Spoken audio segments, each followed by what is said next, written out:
Hi, everybody. Welcome to today's show. We have Carlos here with us today. Carlos, thank you so much for joining the show. Why don't you tell us a little bit about you? Pleasure being here.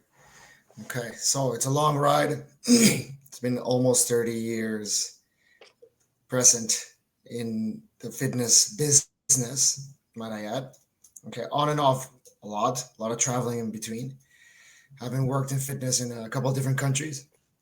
Okay, but here currently, where I am at, 2025, current fitness business. I'm sure as you can see, from previous media in the 90s all the way to here, the changes have been pretty spectacular. So I'd love to tell you all about that journey. Ask away. So, Carlos, how did you get your first client in the fitness industry?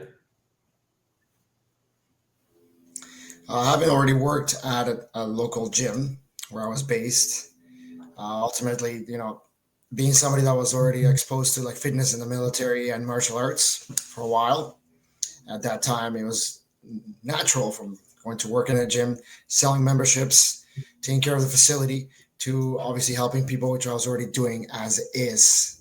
So I got myself into a program for fitness and nutrition, and after a couple of years, finished it off. And by that point, just in those 2 years of studying, going over things, which was at that point just trying to get small diploma to get going with it, so you can expand from that. Basically, at that point, it's grown 3 years in one place. You study, you go over things, you run things by people, you do the thing yourself, and next thing you know, you know sometimes more than the actual content written down, in modules. Bring it all together, and off we went. We continued doing this, changed different locations, different gyms, and next thing you know, you're 10 years in. Even if you're doing other things, you're 10 years in to the world of fitness, having been exposed to fitness also throughout your life. It becomes something else. It just doesn't become fitness like it is in the magazines anymore, in the books. It may become something more holistic. In my case, it became that. So total expansion all over the place. So, and next thing you know, we're here in the age of media. You don't just have to know about training and nutrition. You have to know about some technology. And in this day and age, major communication technology and now AI. So the expansion continues. Great. How would you say, I guess you kind of just touched on it there, but is there anything else you'd like to elaborate on how you think the coaching industry has changed in the last 25, 30 years that you've been part of it? Yeah, in many different ways, but one of them that I could tell you is like nowadays, especially, is how like you can actually be less of a cookie cutter coach or trainer. Like you can have a lot more individuality, really always maintaining the basic protocols of today, which I'll tell you from experience, they don't have to be the modern requirements of an influencer, which I'm sure we're going to touch upon that. But yes, you have to have some knowledge. You have to be able to relate to people. And you have to be able to adapt to every single person differently. If you're doing training one on one or group coaching, when it becomes classes in the world of like group classes, indoor cycling and whatnot, you're gonna have to like treat it more as a big group of people. But at the same time, you're gonna have someone near you, no different than knowing some CPR and jumping to save somebody. Well, same thing. You got to be able to help one or two people while maintaining the integrity of the group training, for example. And you mentioned AI earlier, and I'm really curious to pick your brain about that. How do you feel about AI in coaching? Do you find that it's gimmick or that it's really the holy grail in terms of benefits to your coaching? And if you use it, how do you use it in your practice? It's neither the holy grail nor a gimmick, but it's a tool. Okay. Mhm. So if you are working on internet, even if it's something minimal like Facebook, can you use AI? You can use AI concepts. Yes, you can. If you're using neither and you're completely offline in every way, okay, how can it still be used? You can run AI as just and I'll use some slang, a souped up version of the Google engine you already use. You get answers quickly to your queries every day. I ask questions about physiology, anatomy, anything. It's no different than me reaching out for a calculator app in the computer just to calculate prices for a contract. And no different than also jumping and asking one of the famous AIs to help you with some ideas about your coaching. It's that basic. I know some people will still argue on this, on that.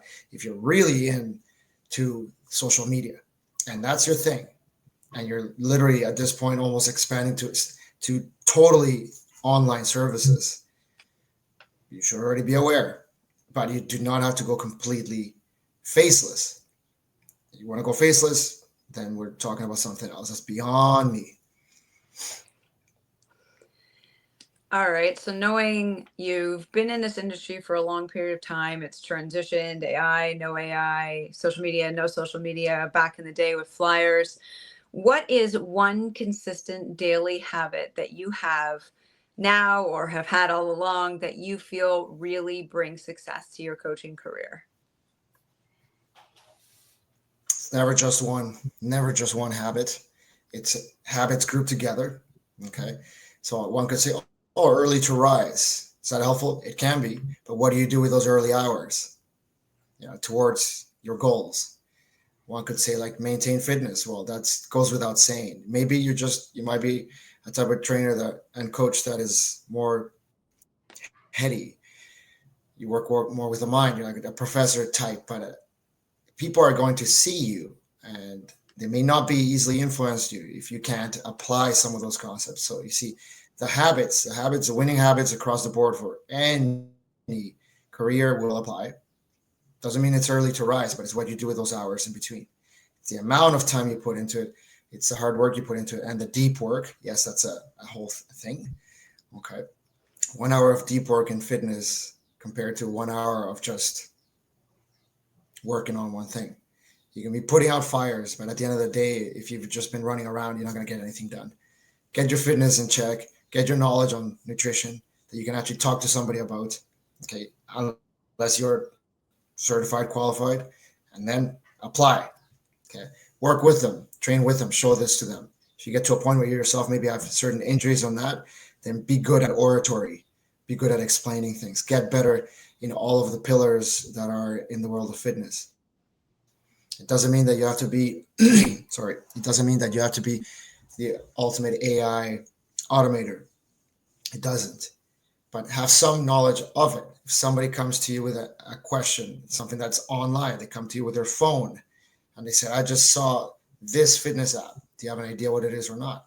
Can a fitness app help me or not? Okay. Knowledge of things. That's another thing. But touching back on being fit, people want to see things visually. They want to see it.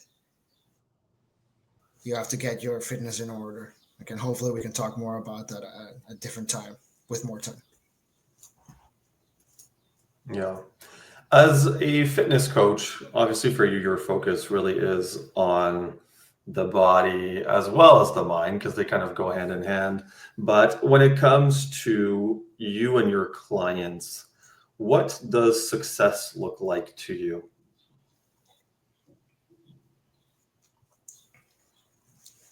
Longevity, ultimate success, but you have to break it down. You might know people for only a few months. You might train with them for only a few months or a year. If at the end of the day they don't need you anymore, so you've inculcated certain habits, placed some knowledge, how to apply routines, how to apply things to themselves overall, help them solve certain problems, found certain problems, hack certain things. And after a year, I would assume and I would hope that there are obvious results, visible results again, then you've done the job. Are you good to go? Sometimes that's all it's going to be.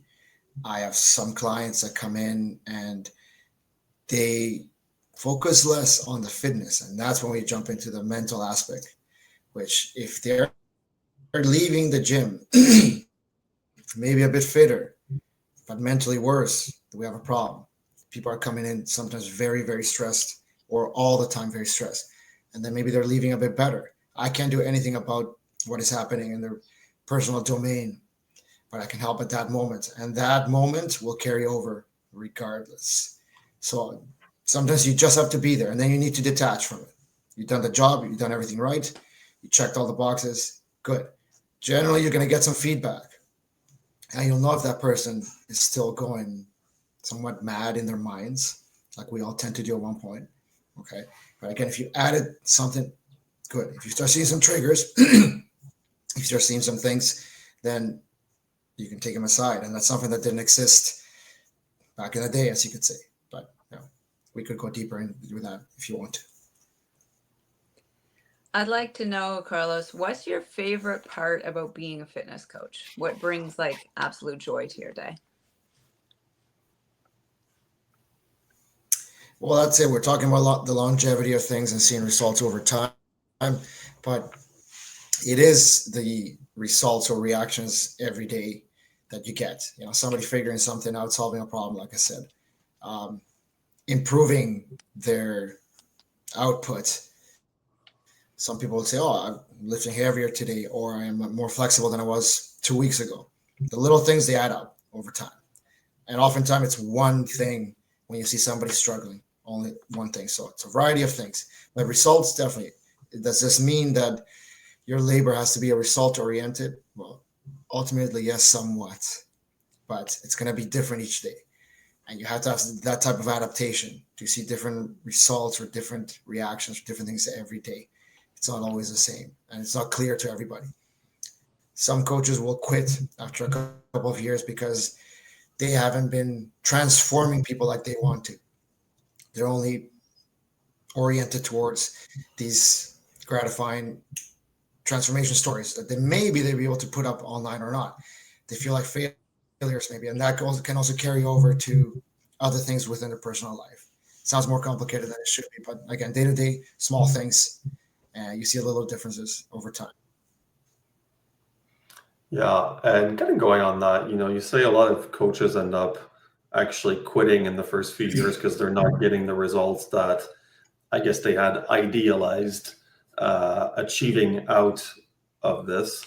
What's one thing that you think new coaches get wrong often about coaching as a career? One thing, well, one big one is the money, of course. That's simple. The money. You have this whole legend of trainers becoming extremely wealthy, going on YouTube, setting up an app, and they're not understanding the volume of people that you have to work with. Even if you've created a software, it's the sales of it, and then it's versions and its growth, and will it last over time?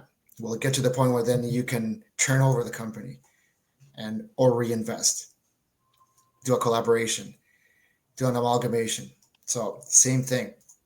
If you yourself don't put the time in and establish your brand well, even within a brand, you get it, a brand within a brand. You are you within a big company, within a big international gym.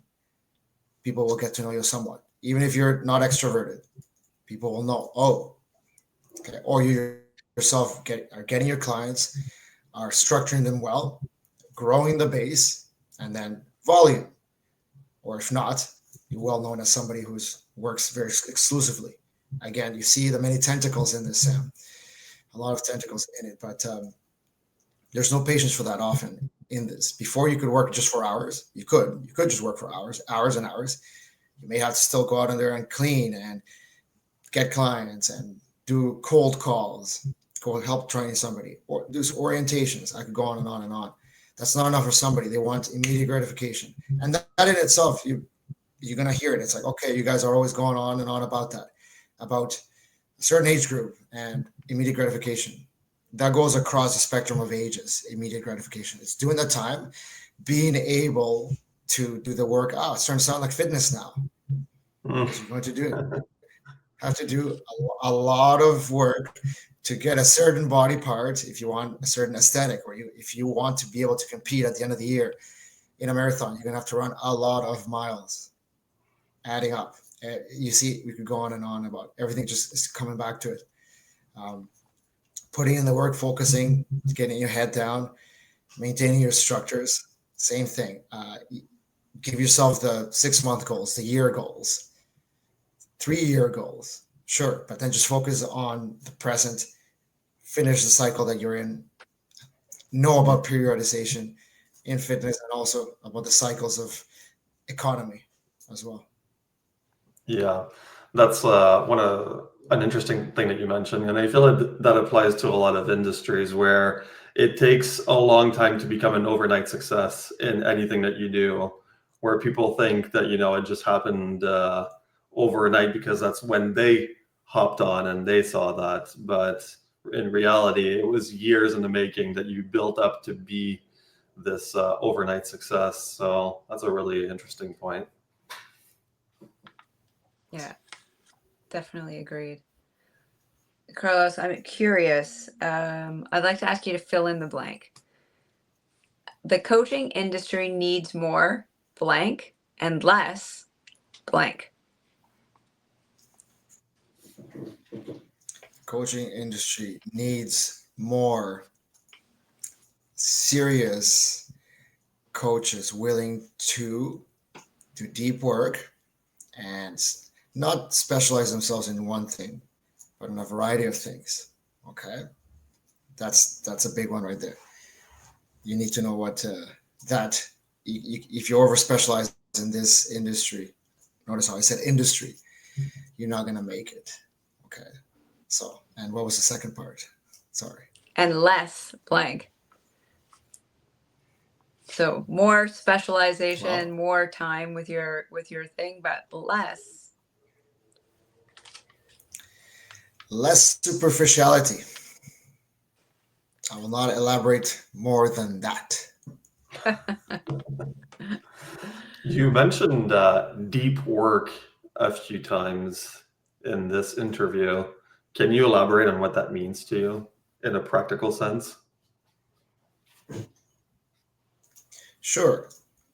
I mean, you have to have some sort of studies, some sort of certifications. I know I worked on those certifications a long time ago. I could have become quite irrelevant to anything now in this industry had I not continued to be active, continued to study, signed up for some courses, not over specialize, although sometimes specializing in one thing will be able to carry over to other things, of course, how you do anything, right? But really, you don't have to be overblown in your studies. You could be someone who is fed up with sports medicine and just come down and become more boots on the ground at work. You can go the other way as well. You could be just a trainer who got a weekend certification, already aware of your things, always reading, always studying, always applying, and then move on up to the pinnacle of sports medicine, university research places and whatnot. Okay. Have some knowledge, and that by knowing yourself, you're going to know what you're more interested in. But remember, you're going to have your strengths. You can double down on the strengths, but then you're going to potentially, get into trouble with some of the weaknesses, things you need to know. Okay, great trainers that know great movements, coaches that know how to take group classes and ride with them to the moon and whatnot. But often enough, they're lacking in their anatomy, their kinesiology, and you don't have to be like a highly certified in that at all, but have knowledge of it. And deep work will allow you to do that because you get to do that yourself. You don't have to be in a class. You don't have to be at a university. You take the time yourself. You can take the time yourself to program your iPhone. You can take the time to spend quality deep work time, doubling down on certain aspects that may be weak in your training style, okay, or in your coaching style. All of this might end up being just sales. So double down on that weakness.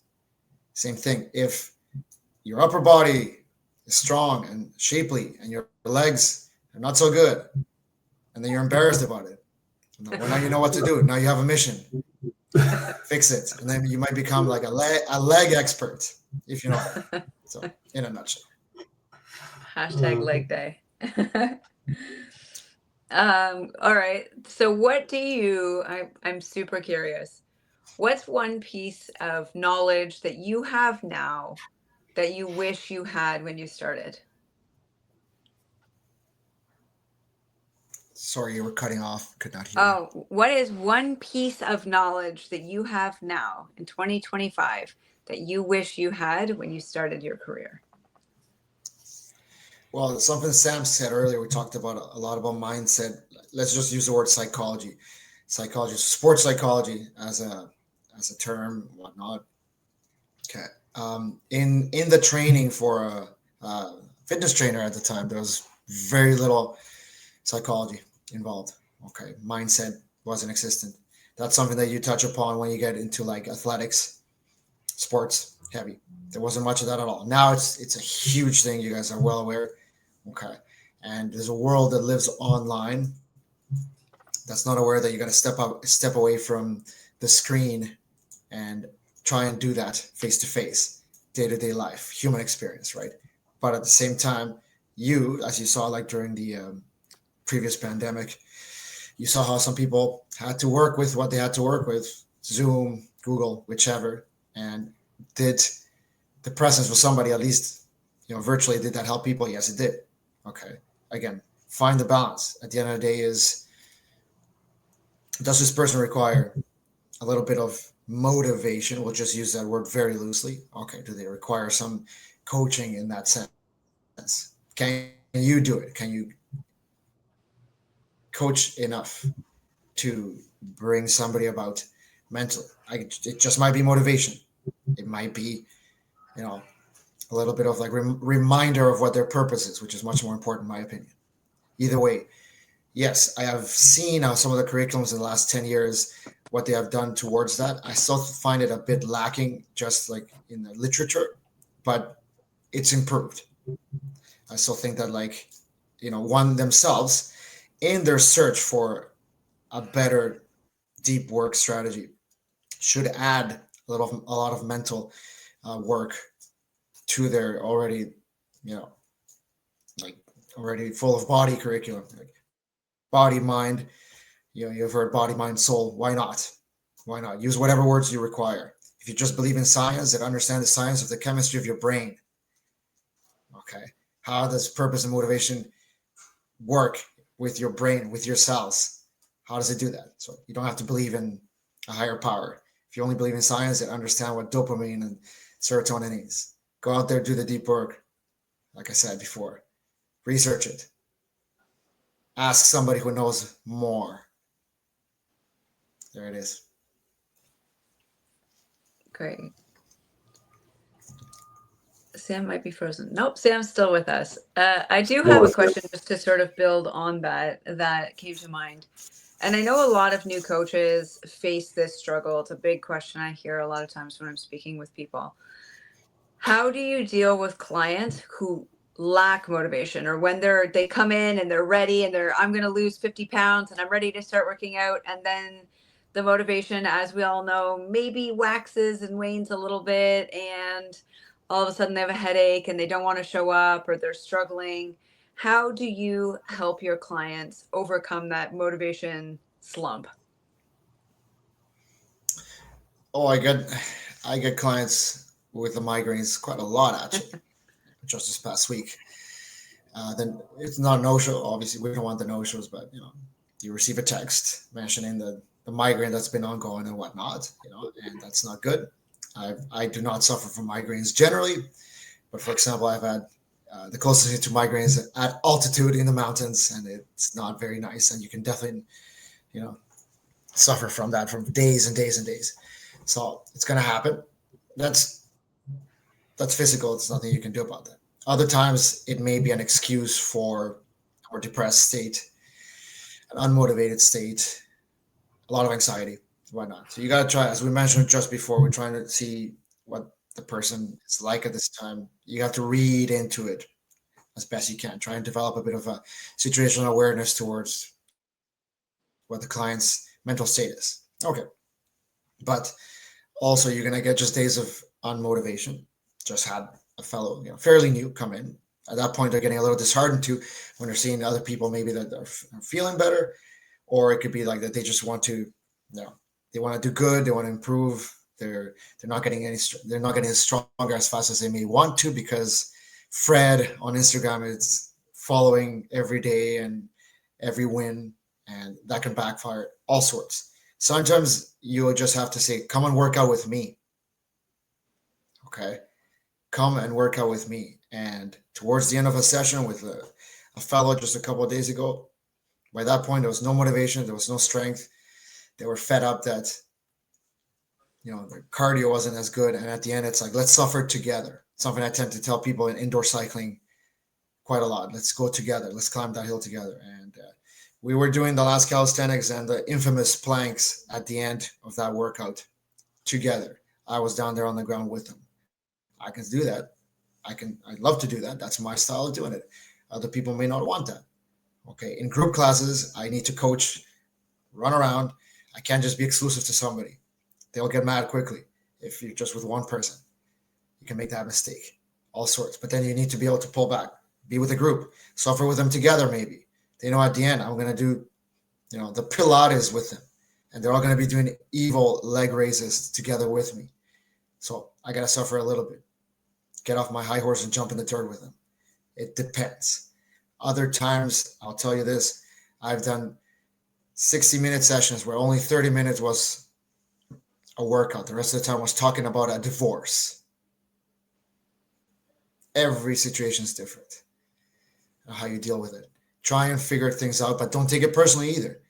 Some of these guys come in with such anxiety that those first 30 minutes of just pushing and sweating and trying to release these inner pains will lead to about a half an hour of just babble. I've done them all. Okay. So just adapt to the situation. Be present with them. Don't pull back and grab your phone and not pay attention to them. Be with them. And on top of that, they're paying you to be there.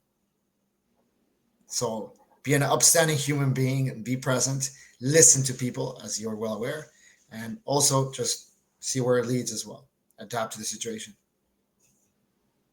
I love that. Yeah, that's a really great response. My final question I have for you is, if you weren't a coach, what would you be?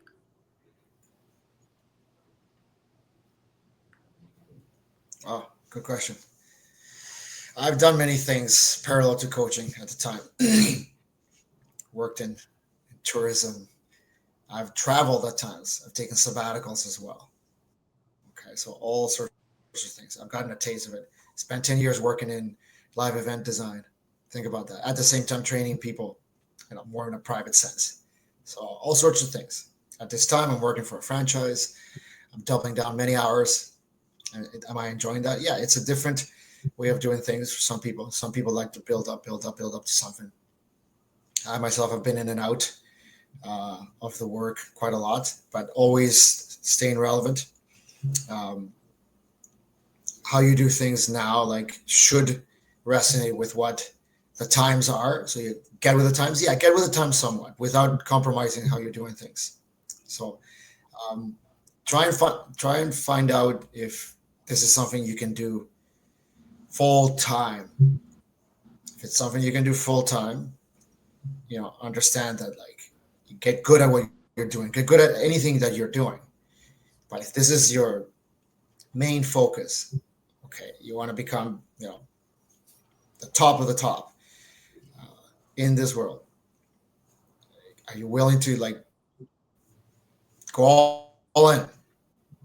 Ask yourself these questions. Let's drop the Tony Robbins ones. The quality of your questions determines the quality of your future. So are you all in? You're going to go all in? Okay. And, you can go lone wolf in it, or you can still be, very independent and get the help of others who have been in the business longer. Do a lot of talking, because in this business, you're going to talk a lot. If not, then go back to school and write books about anatomy. Then you don't need to talk to too many people. So all sorts, but double down. You're going to have to deal with people. constantly. Is that where Back and is that forth. where You we might would as find well. you, Carlos? Okay, go all in. If you weren't If you're coaching, saying we'd yes, find I'm you. willing to do it. Is that it, Carlos? If you weren't coaching, we would find you writing books about anatomy. Is that maybe where you'd be? Maybe I already am. Maybe I already am. So don't know. But again, you have to like what you're doing. If you don't like what you're doing, you're not gonna give it all.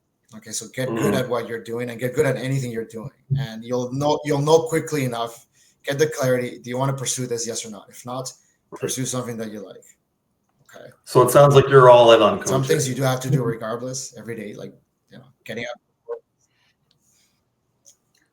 All in on coaching, but remember, as I said earlier when we first started, coaching in a way that has evolved over almost 30 years, from just pushing weights to mental aspects and other holistic aspects, which we can touch upon in a future video, as fitness is not just one dimensional. Deep work. Great. Always. Yes. Well, Carlos, thank you so much for your time. This has been great. So. Oh. We're trying to thank you in your video cutout. Thank you very much, Carlos, for joining us here today on the podcast. We've really appreciated having you. I think if you'd be willing to come back and join us again in the future, we'd love to have you back on the show. And we really appreciate all the knowledge that you've shared for all the new fitness and everything else coaches that are out there right now. They appreciate your many years of experience and advice. Yes, you can find Carlos on the link below on his LinkedIn in the bio below.